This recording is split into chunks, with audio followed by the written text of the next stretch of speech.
Hello everyone, कैसे हैं आप लोग। तो आई होप कि आप लोग सब अच्छे होंगे, मस्त होंगे, स्वस्थ होंगे, सभी अच्छे से पढ़ाई करते होंगे। तो आज के इस वीडियो में हम लोग क्लास 10वीं न्यू एनसीईआरटी का जो प्रश्नावली 1.2 का क्वेश्चन नंबर 3 का फर्स्ट नंबर क्वेश्चन को सॉल्व करेंगे। कहता है सिद्ध करने के लिए 1/√2 जो है वह एक अपरमय संख्या है। ठीक है, चलिए इसको जो है वह सॉल्व कर देते। यहाँ पे जो है वह हल दे दीजिएगा, फिर जाके इसको सॉल्व करिएगा। तो देखिए इसके जो है विपरीत मानना होता है। तो ये जो जैसे 1/√2 अपर में कहता है दिखाने के लिए, तो इसको हम पहले पर में मान लेंगे। तो यहाँ पे लिख दीजिएगा माना कि, यहाँ पे लिखिएगा माना कि 1/√2 एक 1/√2 एक जो है वह क्या है, तो परमय संख्या है। एक जो है वह परमय संख्या हम मान लेते हैं, यानी कि 1/√2 एक परमय संख्या है, परमय संख्या है, ये मान लीजिएगा। अब देखिए जब 1/√2 एक परमय संख्या है तो इसको हम p/q के रूप में लिख सकते हैं। तो देखिए ये 1/√2 इक्वल टू इसको जो है वो p/q के रूप में लिख सकते हैं।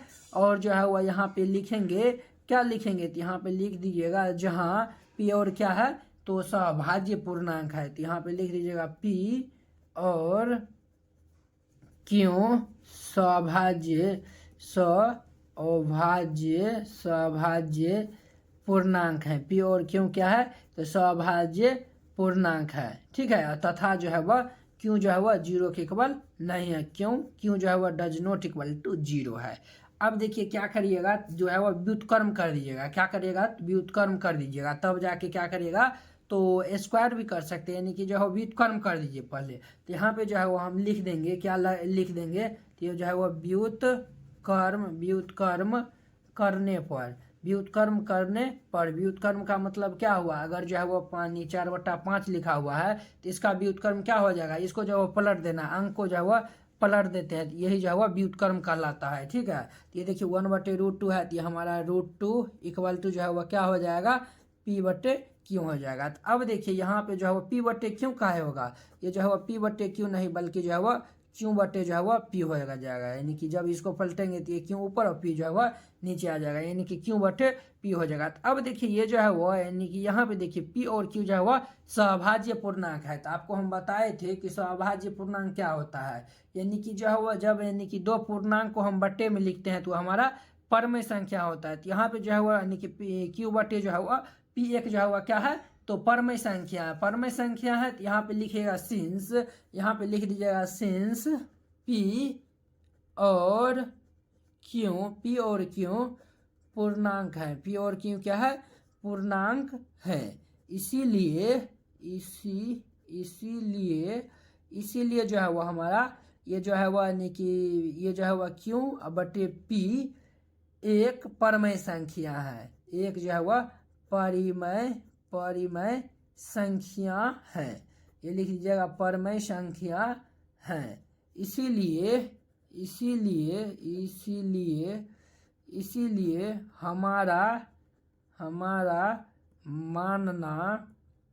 हमारा मानना गलत हुआ, अतः 1/√2 एक अपरिमेय संख्या है। ये इतना लिख दीजिएगा, आपको जो है वह 2 नंबर मिल जाएगा। अब देखिए आपको और अच्छा जो है वो हम समझा देते हैं। देखिए यहाँ पे क्या करिएगा, पहले ये जो है 1/√2 को जो है एक परमय संख्या मान लीजिएगा यहाँ पे फर्स्ट स्टेप में। ठीक है, जब यानी कि 1/√2 यानी कि जो है परमय संख्या माने तो इसको p/q के रूप में लिख सकते हैं। तो यहाँ पे जो है इसको p/q के रूप में लिख सकते हैं। तो यहाँ पे लिख दीजिएगा जहाँ ये जो है p और q हमारा सभाज्य पूर्णांक है। सभाज्य कहने का मतलब ये हो जाता है p और q का जो है वह एचसीएफ जब लेंगे तो हमारा जो है वह 1 के इक्वल होता है। ठीक है, यानी कि यानी कि जब p और q का जब एचसीएफ लेते हैं, जब 1 के इक्वल होता है तो इसी को हम असहभाज्य पूर्णांक कहते हैं। ठीक है बुआ, अब देखिए क्या करिएगा, तो इसका जो है व्युत्क्रम कर लीजिएगा। व्युत्क्रम कर देंगे तो ये √2 और ये p यानी कि ये जो है वह q/p हो जाएगा। तो अब देखिए यहाँ पे p और q हमारा सभाज्य पूर्णांक है। तो हम आपको बताए थे जब दो पूर्णांक को जो बट्टे में लिखते हैं तो हमारा परमय संख्या हो जाता है। तो ये देखिए हमारा जो RHS साइड में क्या है, एक हमारा परिमेय संख्या है, और देखिए √2 क्या है, अपरिमेय संख्या है। तो अपरिमेय, चलिए शॉर्ट में ही लिख लीजिए, अपरिमेय में और परमेय संख्या है। तो आप ही बताइए कि परमेय संख्या अपरमेय संख्या के बराबर होगा? कभी बराबर नहीं होगा। ठीक है, तो बराबर नहीं होगा, तो यही हम बात लिखे हैं। चूंकि पी और क्यू पूर्णांक है, तो इसीलिए क्यू बटे पी एक परमेय संख्या है। ये जो है वो पी और क्यू जो है वो एक पूर्णांक है, तो इसीलिए पी और क्यू जो है वो परमेय संख्या है। ये जो है वो परमेय संख्या, लेकिन ये जो है वो अपरमेय संख्या है, इसीलिए हम लिख दिए। इसीलिए हमारा मानना गलत हुआ। अतः 1/√2 एक अपरमेय संख्या, इतना लिख दीजिएगा। 2 नंबर में ये पूछता है, 2 नंबर में 2 नंबर आपको मिल जाएगा। ठीक है, तो चलिए अब हम नेक्स्ट वीडियो में मिलते हैं 3 का 2 नंबर क्वेश्चन के साथ। अगर यह वीडियो आप लोग को अच्छा लगा होगा तो लाइक, कमेंट एंड अपने दोस्तों के बीच शेयर कीजिएगा। चलिए अब हम नेक्स्ट वीडियो में मिलते हैं। जय हिंद।